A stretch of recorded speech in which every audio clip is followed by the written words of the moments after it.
Bien, buen día. Bueno, vamos a llevar a cabo la sesión de esta semana que tiene que ver con el tema de los impuestos en materia de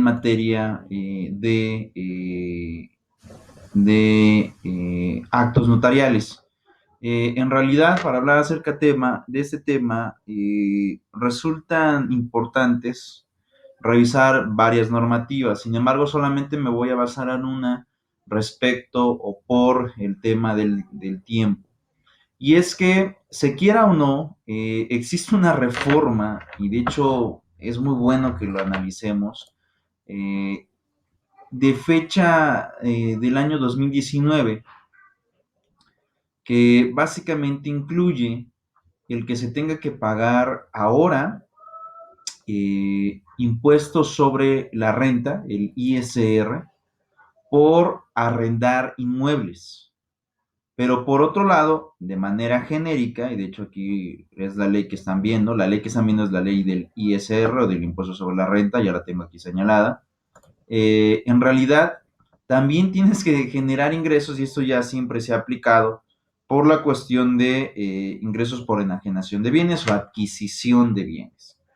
Todos los bienes, no necesariamente, pero sí obligatoriamente los inmuebles, los que no se pueden mover de su lugar de origen, como por ejemplo las casas, departamentos, terrenos, edificios y bueno, demás bienes que no se pueden mover de su lugar de origen. Entonces, esta reforma que se hace el año pasado, y de hecho en realidad fue por ahí de principios de noviembre,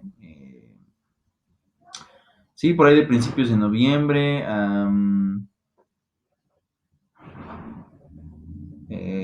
principios de diciembre, es cuando se reforma esta ley del impuesto sobre la renta. Y bueno, viene básicamente el tema precisamente de arrendamiento, y bueno, el que ya siempre se ha ocupado, aunque hubo algunas modificaciones también el año pasado, con la cuestión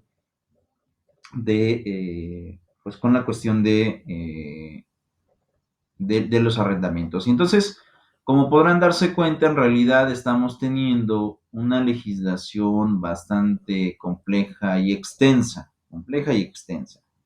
Um,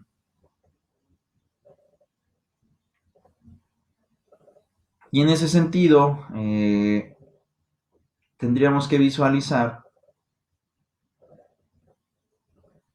que vamos a empezar a ver desde el artículo 114 de la ley del impuesto sobre la renta, y vamos a ir de manera subsecuente. Ahora, esto es algo importante. ¿Por qué viene la reforma en materia de los arrendamientos? Si ustedes se preguntarán, bueno, ¿qué es lo que sucede? Bueno, como ahora o anteriormente tú podías celebrar un contrato de arrendamiento de manera privada y no pasaba nada, no tenías que estar dado de alta para poder celebrarlo, de alta en el Servicio de Administración Tributaria, en el SAT o en Hacienda, como le quieran llamar. Pero ahora sí te está pidiendo que que el arrendamiento sea dado de alta también ante el Servicio de Administración Tributaria, para que se sepa cuánto estás ganando pues por ese fenómeno o esa actividad. En consecuencia, lo que estamos teniendo es, entre otras cosas, ¿no?, que pues muchos de estos contratos de arrendamiento también puedan considerarse como escrituras públicas o como un documento público. Y este documento pues tiene que ser celebrado por un notario. No en todos los casos, hay algunas excepciones, pero sí en los casos del arrendamiento, a lo mejor los que son directamente sobre negocio de arrendamiento, como son empresas que se dedican al arrendamiento, administradoras de bienes y todo ese tipo de cuestiones, sí tienen que estar dados o tienen que estar integrando los contratos de manera particular eh, con notarios. Entonces, por eso es que vamos a ver el tema de qué impuestos pagas, ¿no?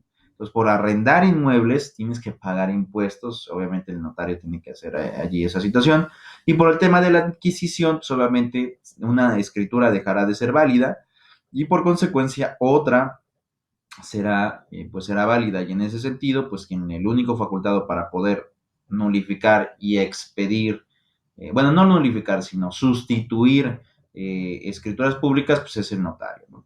Entonces vean esta parte, dice capítulo tercero, de los ingresos por arrendamiento y en general por otorgar el uso o goce temporal de bienes inmuebles. Se, se consideran ingresos por otorgar el uso o goce temporal de bienes inmuebles los siguientes. Y aquí ya viene esta parte. Bueno, voy a quitar esta leyenda, no sé para qué me la pone aquí. El programa dice, 1. Los provenientes del arrendamiento, subarrendamiento y en general por otorgar el título oneroso del uso o goce temporal de bienes inmuebles en cualquier otra forma. ¿Eso qué implica? Que va a haber un intercambio económico entre aquel que es el propietario del inmueble y por otro lado aquel que lo va a ocupar en el periodo pues, por el cual lo está rentando. Entonces, a eso se refiere. Y 2, dice los rendimientos de certificados de participación inmobiliaria no amortizables. Y aquí sí ya va directamente hacia las empresas que se dedican a rentar o que literalmente hacen proyectos comerciales pues para poder generar rentas. Entonces, allí es donde pues ya vamos a ver este tipo de impuestos.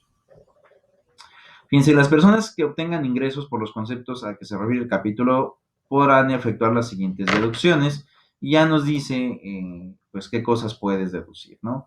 Pagos efectuados por el impuesto predial, gastos de mantenimiento que no impliquen adiciones o mejoras al bien que se trate del consumo de agua, intereses reales pagados por préstamos y utilizados para la compra, construcción o mejoras de los bienes inmuebles, siempre y cuando obtenga el comprobante fiscal correspondiente, eh, los salarios, comisiones y honorarios pagados, así como los impuestos, cuotas o contribuciones que conforme esta ley les corresponda cubrir sobre dichos salarios y efectivamente pagados.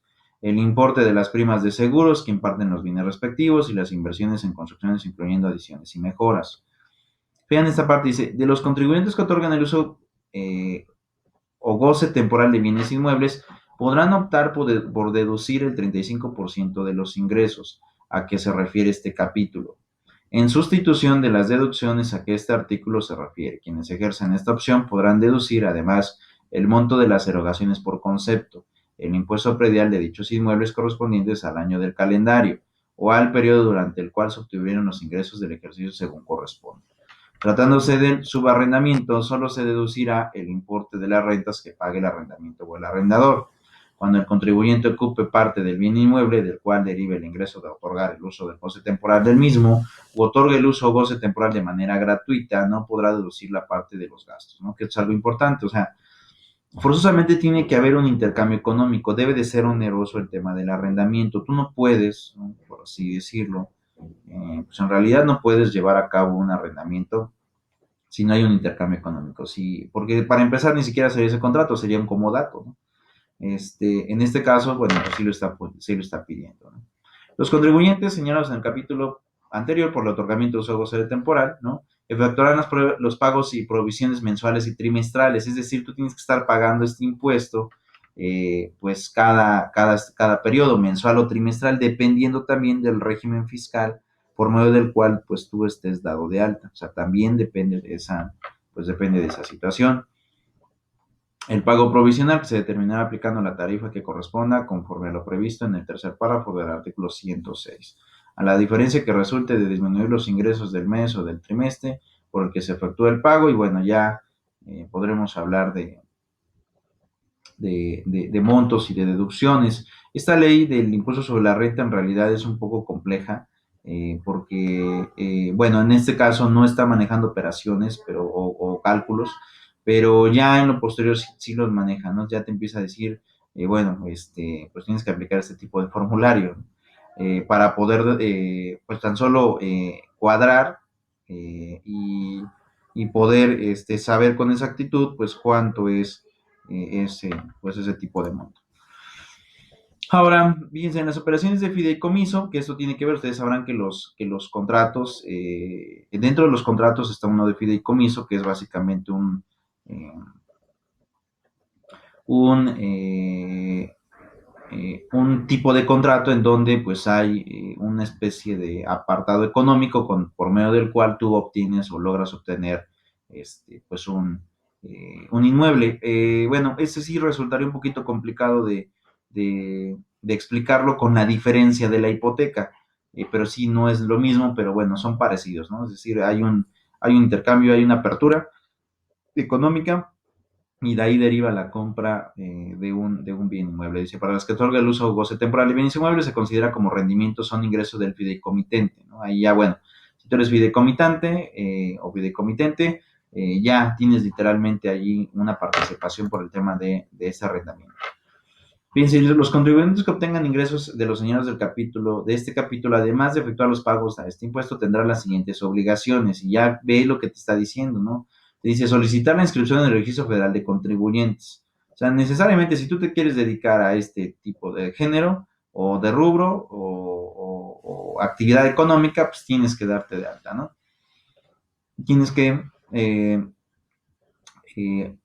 tener tu RFC y bueno, de a partir de allí ya empezar a partir en cuanto a la cuestión de cómo tienen que hacerse los arrendamientos.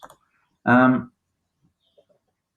Llevar contabilidad de conformidad con el Código Fiscal de la Federación y su reglamento. No quedan comprendidos en lo dispuesto en esa fracción quienes opten por la deducción del 35% a que se refiere este artículo 115, ¿no? Expedir comprobantes fiscales. Esto también, ahí prácticamente viene la traba, ¿no? Es decir, normalmente cuando tú rentabas y la persona te pagaba la renta, pues simplemente las personas lo que hacían era, algunos de manera muy honesta, pues daban recibos por arrendamiento. Y otros de manera pues también, bueno, mejor, otros de manera deshonesta, lejos de generarte un recibo por cuestión de arrendamiento, lo que te decían nada más era, te otorgaban un recibo, ¿no? Un recibo de pago, ¿no?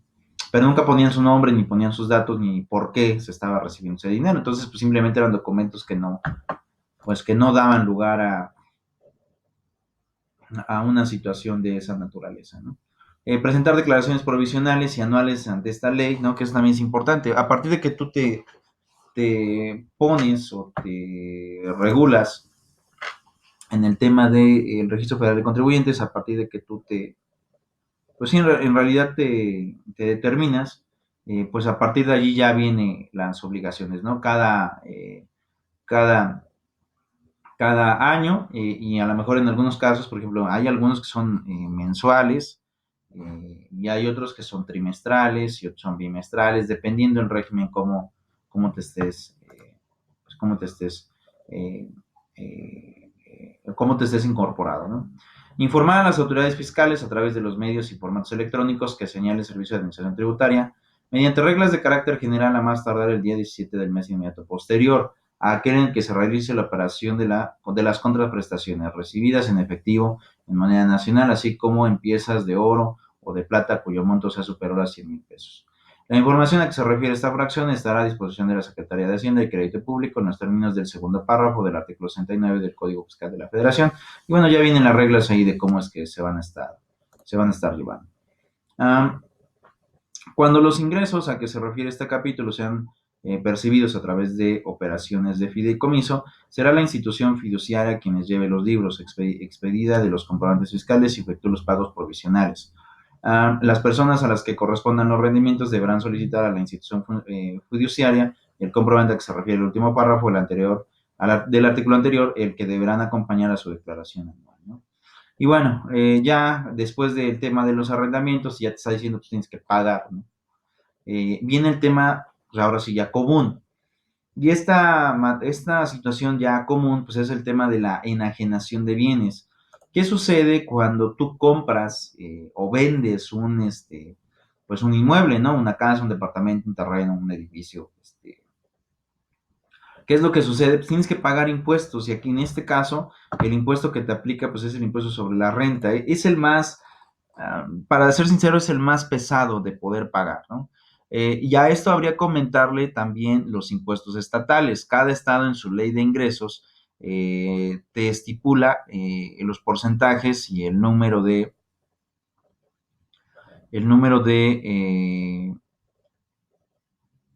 impuestos estatales que vas a tener que pagar. Por ejemplo, en el caso de Puebla solamente es uno, ¿no? Un impuesto estatal que se paga, pero el federal pues sí es ISR, entonces ya van dos impuestos, ¿no? Y fíjense, se consideran ingresos por enajenación de bienes los que deriven de los casos previstos en el Código Fiscal de la Federación. En los casos de permuta se considera que hay dos enajenaciones. Se considerará como ingreso al monto de la contraprestación obtenida, inclusive en crédito, con motivo de la enajenación. Cuando por la naturaleza de transmisión no haya contraprestación, se atenderá al valor del avalúo practicado por persona autorizada por autoridades fiscales. No se consideran ingresos por enajenación los que deriven de la transmisión de propiedad de bienes por causa de muerte, donación o fusión de sociedades, ni los que deriven de la enajenación de bonos de valores y de otros títulos de crédito, siempre que el ingreso por la enajenación se considere en los términos del artículo octavo, ¿no? Las personas que obtengan ingresos por enajenación de bienes podrán efectuar las deducciones a que se refiere el 121. Con la ganancia así determinada se calculará el impuesto anual como sigue. Que esto es algo importante, vean. En realidad este impuesto por enajenación es porque muchas personas lo ocupan como una actividad y un modus vivendi, es decir, ya lejos de ser, ¿cómo explicarlo? Lejos de ser un gusto, ¿no? Pues ya se dedican a esto y obtienen lucros a través de esto. Esa actividad lucrativa es lo que tiene que estar pagando impuestos, ¿no? El estar comprando y vendiendo bienes inmuebles, pues es precisamente lo que va a generar esta situación. Ahora, fíjense, la ganancia se dividirá entre el número de años transcurridos entre la fecha de adquisición y la enajenación sin exceder 20 años, ¿no? Entonces, bueno, la primera parte, ¿no? Resultado que se obtenga conforme a la fracción anterior será la parte de la ganancia que se sumará a las demás ingresos acumulables del año del calendario al que se trate y se calculará en este título el impuesto correspondiente de los ingresos acumulables.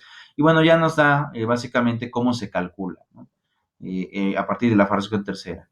La parte de la ganancia no acumulable se multiplicará la tasa del impuesto que se obtenga conforme al siguiente párrafo y ya el impuesto que resulte se sumará al calculado conforme a la fracción que antecede y bueno, ya te está diciendo cómo es que se tiene que, pues cómo es que se tiene que llevar a cabo, ¿no?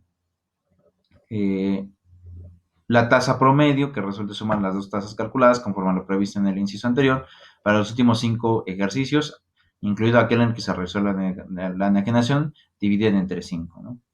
Entonces ya empieza con la situación de cómo es que se enajena. Ahora, fíjense, las personas físicas, o sea, nosotros, los individuos que no pertenecemos a ninguna empresa, ni que somos socios de algún tipo de sociedad, sino nosotros mismos, ¿no? Dice que obtengan ingresos por la enajenación de bienes podrán efectuar las siguientes deducciones. Y ya nos dice esta ley, pues, qué cosas puedes, de alguna manera, deducir de impuestos, ¿no? El costo comprobado de adquisición en que se actualizará en los términos del 124 de esta ley. En el caso de bienes inmuebles, el costo actualizado será cuando menos 10% del monto de la enajenación de que se trate. El importe de las inversiones hechas a construcción, mejoras y ampliaciones. Porque obviamente si es una enajenación, pues tienes por objeto el poder preservar el registro, preservar el rastro para que esto pues quede asentado de esa forma y quede pues también de lo mejor posible, ¿no? Todas esas mejoras al final de cuentas elevan la plusvalía de los bienes y bueno, resulta de suma importancia el poder deducir los impuestos. También tenemos el tema de los gastos notariales. O sea, lo que te cobra el notario es posible deducirlo de impuestos. La respuesta es sí, sí lo puedes deducir de impuestos. Y derechos por escrituras de adquisición y de enajenación, así como el impuesto local por los ingresos por enajenación de bienes inmuebles pagados por el enajenante serán deducibles los pagos efectuados con motivo del avalúo de los bienes inmuebles. Entonces ya pues prácticamente te está diciendo, bueno, pues lo vamos a grabar, ¿no? Y en este caso es deducible. Las comisiones y mediciones pagadas por el enajenante con motivo de la adquisición y de la enajenación del bien. La diferencia entre el ingreso por enajenación y las deducciones a que se refiere el artículo será la ganancia sobre la cual, siguiendo el procedimiento señalado del artículo 120 de la ley, se calculará el impuesto. Y ya empieza a efectuar pues varias precisiones, ¿no? Y cómo es que se van a estar tomando en cuenta las diferentes deducciones. Entonces, en ese sentido, como podrán darse cuenta, o sea, no solamente es pagar impuestos, ¿no? Sino que en realidad lo que tienes es un beneficio. Y precisamente ese beneficio consiste, en pocas palabras, en poder tener ciertas ciertas, todavía, ¿cómo explicarlo? Ciertas